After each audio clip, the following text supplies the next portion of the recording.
Salutations à tous. Un jeune vient de se faire tuer par la police.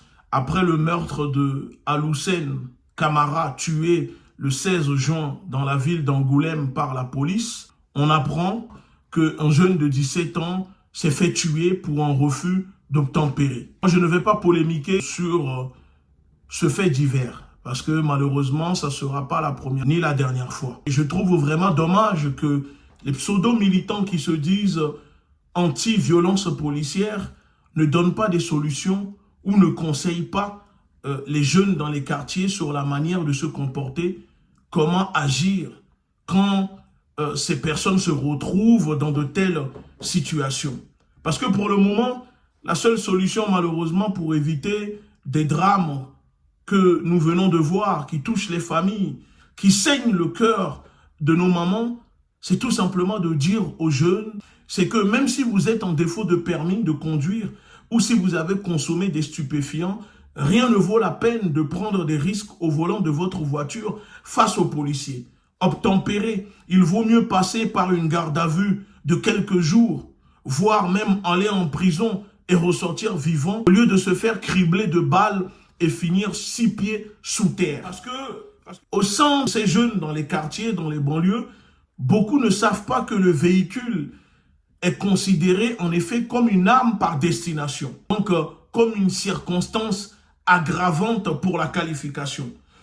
Au sein même de cette catégorie d'infraction volontaire réalisée au moyen d'un véhicule, il existe des degrés de gravité. Et ça, je trouve que les gens dans les quartiers, les jeunes doivent le savoir.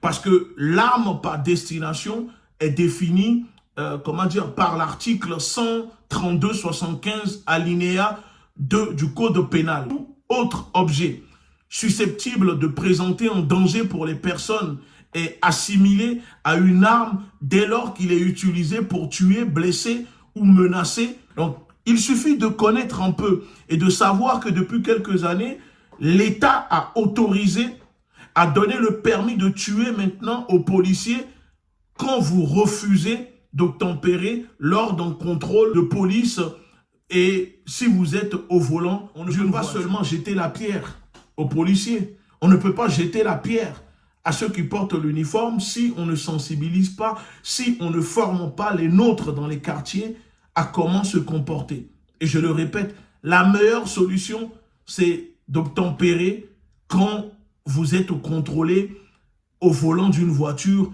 ou si vous êtes à moto. Voilà, parce que il y a des policiers qui font correctement leur travail. Moi, j'en rencontre énormément dans le cadre de mes activités en tant qu'activiste politique. Mais il y a aussi des policiers qui font mal leur travail. Et nous ne devons pas avoir honte de le dire, loin de là. Mais aujourd'hui, nous sommes d'accord qu'on a besoin de la police, on a besoin de la gendarmerie pour sécuriser notre société.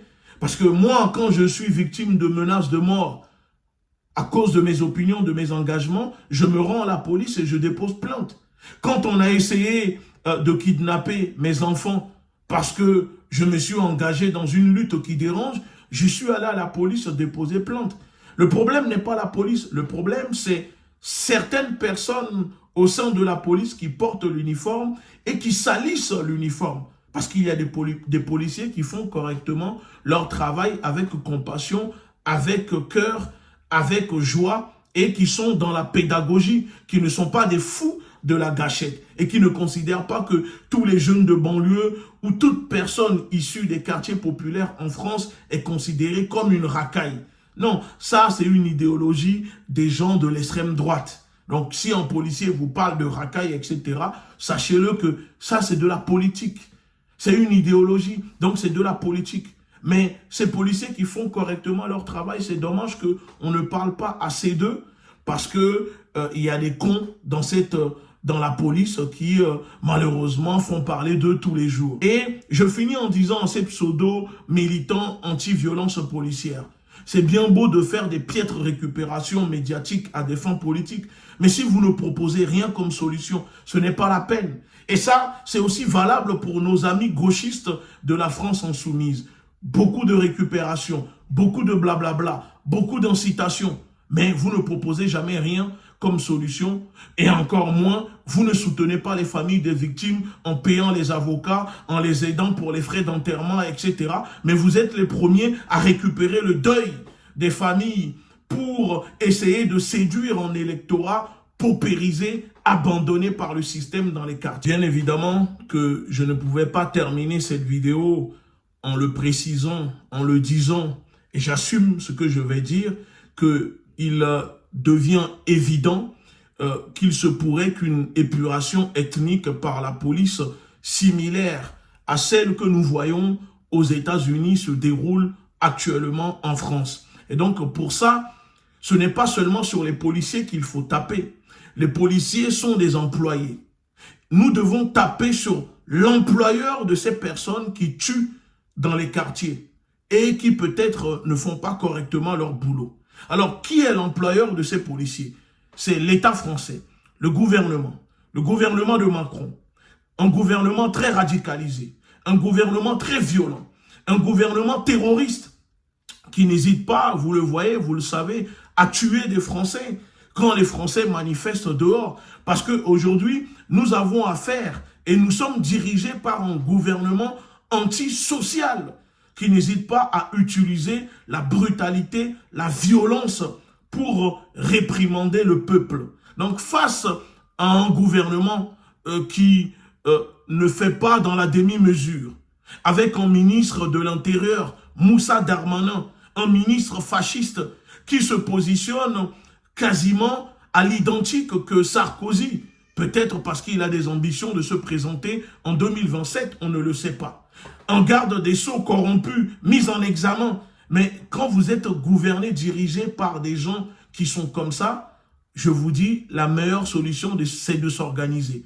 Parce que quoi qu'il arrive, vous savez tous que dans la police, il y a un omerta, que les policiers seront toujours solidaires, peu importe ce que font leurs collègues, que ces policiers aient tort ou raison. C'est tout à fait normal de voir des policiers être solidaires et soutenir leurs collègues.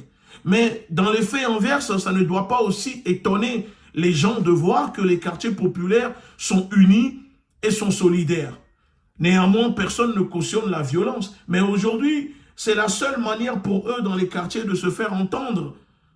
C'est la seule solution. Parce que si ce n'est pas le cas, qui va parler de ça? Personne. Parce que quasiment maintenant, chaque mois, il y a 2 voire 3 personnes, des jeunes qui se font tuer au volant de leur véhicule. À ces jeunes, je le répète, mourir pour un défaut de permis, rien ne vaut de mourir parce que vous avez consommé des stupéfiants, rien ne vaut de prendre le risque de vous faire trouer par des policiers qui ont la gâchette facile. Obtempérer quand on vous contrôle avec votre véhicule. Laissez-moi vos commentaires, laissez-moi vos impressions et dites-moi ce que vous pensez. Paix à l'âme de ce jeune, à tous ceux qui sont morts sous les balles de la police française et aussi dans le monde. Continuons à dénoncer, continuons à proposer des solutions, engagez-vous et ensemble tout est possible. Merci.